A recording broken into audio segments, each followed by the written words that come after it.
Today we are introducing a new product that has come out with our family of AC products here in the United States. Here are some of the features that makes this unit so popular. Our unit can operate from 600 VA to 5 kVA in a single package. We can also operate from 40 to 500 Hertz and, if needed, extended from 15 to 1000 Hertz. We also offer in-house testing of the UL61000-4-11. Hello, I will be showing you how to navigate through the AFV-P and its different features such as general settings, programmable settings, and other miscellaneous information. First, go ahead and turn on your machine. Once the machine has finished loading up its load screen, we will be presented to its home page. From this home page, we will be able to navigate through different settings using the menu button. First,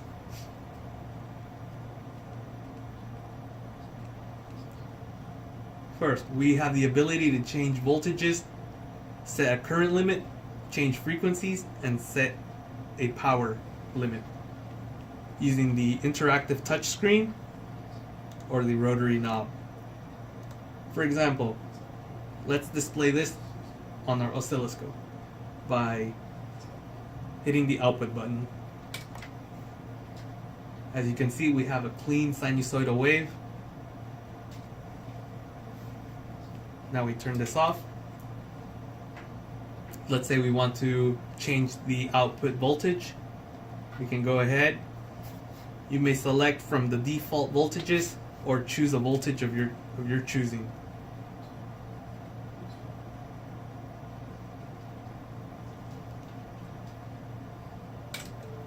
Go ahead and output. And as you can see, we have a clean sinusoidal wave. You are not limited to just changing out the voltages. You can also change the frequency. You're given the default settings for frequency, but you are not limited to those. If you want to try 400 Hertz, go ahead. If you want to try another, you may do so. Remember that our machines go from 15 Hertz to 1000 Hertz for all types of applications.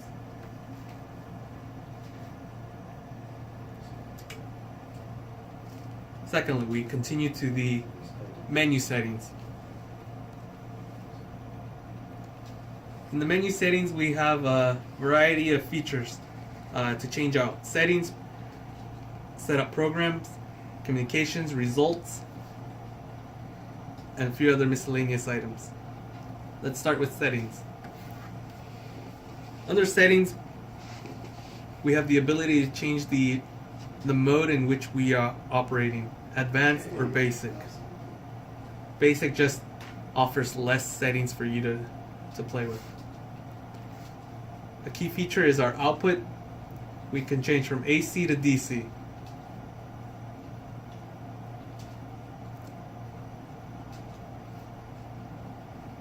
We have an overcurrent fold to set up a current limit or to sustain a current.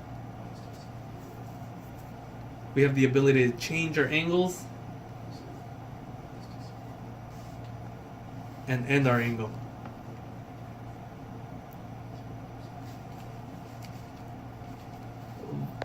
Also, another key feature is our voltage sense. If you have set up some wires that are perhaps a bit long or the gauge is a bit thick, our machine will compensate the voltage loss throughout the resistance of the wires by either internal by switching over to external. Secondly, under the same settings, we go under system. Under system, we have the ability to change the language, the backlight, and calibration.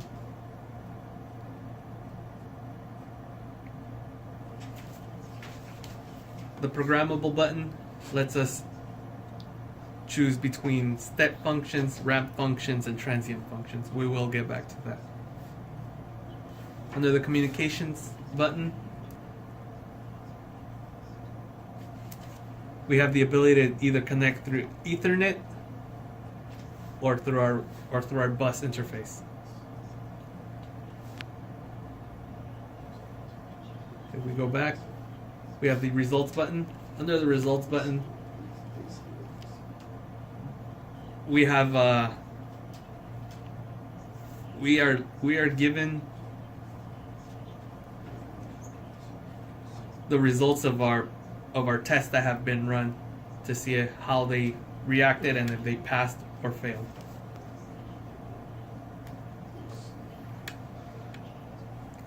Under these two functions, we have real-time oscilloscope,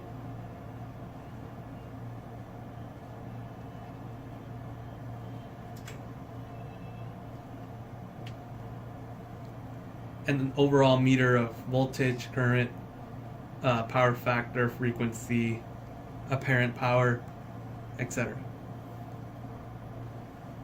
And under the last button, we have our info tab, just to show what series of a machine you have and to make sure that the firmware is up to date.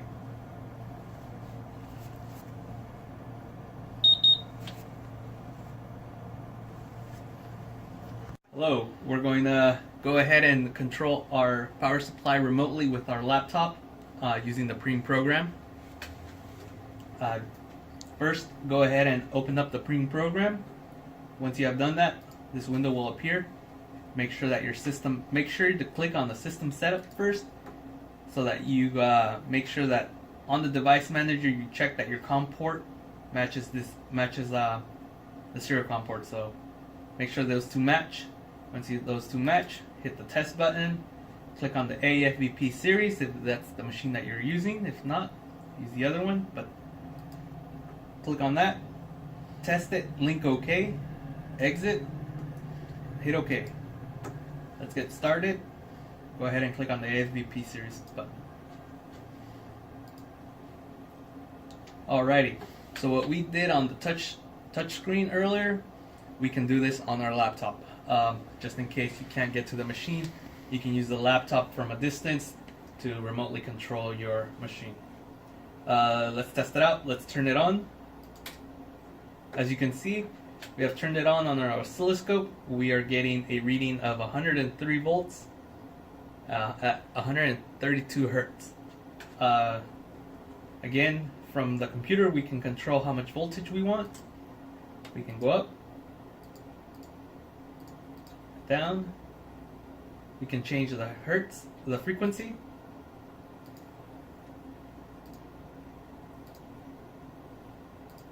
And we can set up a amperage limit and a power limit. So what we did on the touch screen, we can do on our laptop. Alright, let's turn this off for now. And let's go ahead and run some tests. To run some tests, we go into our program mode tab. At the moment, the program is communicating with the supply to download the memories the power supply has onto the program. Once the program has finished initializing the memory, we can start programming certain memories to do our certain tasks, certain functions. I've already preloaded a few programs. Let me just scroll down. Alrighty. So I uploaded 4 steps that we're going to be using step function onto memory 3 step 1 and so on until we get to memory 3 step 4. So in order to change the voltages, the frequency, you double click on the step that you want to change. Make sure you change the voltage, frequency. You can set up the delay time on how fast the voltage would change to a different voltage. You have your unit of time. So once you have picked what you want, we're going to be jumping from 100 to 150 to 220 to 90, and then we're going to go back again. So make sure that you start at your memory 3, M3, and you end at memory 3 because we're only working with memory 3. We're going to loop this once.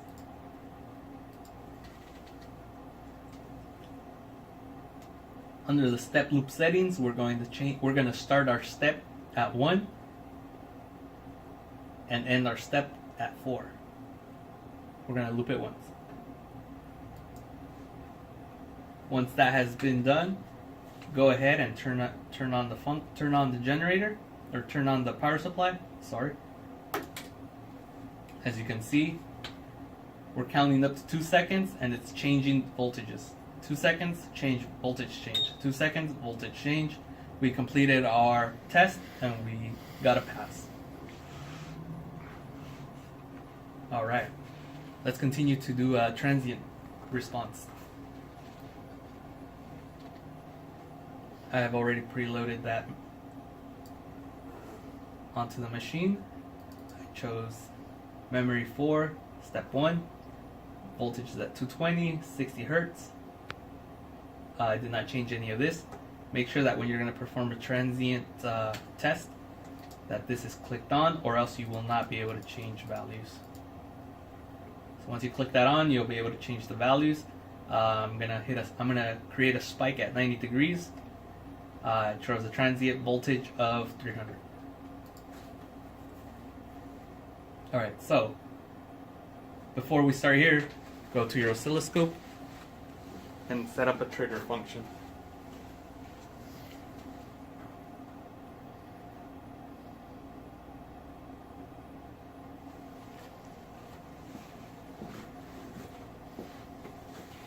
Once that has been set up, go ahead and run your program.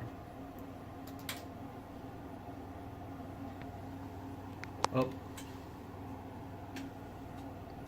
As you can see, I didn't change a certain function on the memory start. So we did not get the correct value that we needed. Again, make sure that these are correct. As you can see, I did not change these to memory 4, and that way, and it performed the last step function, not our current transient function. Let's try this again. Make sure that your oscilloscope is triggered.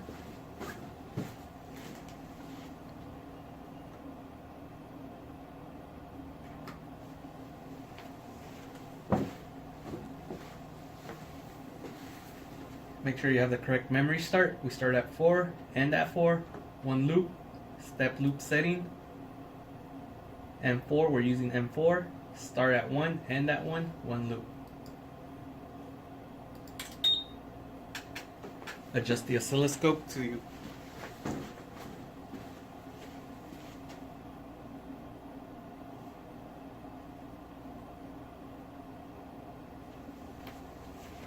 did not work the first time.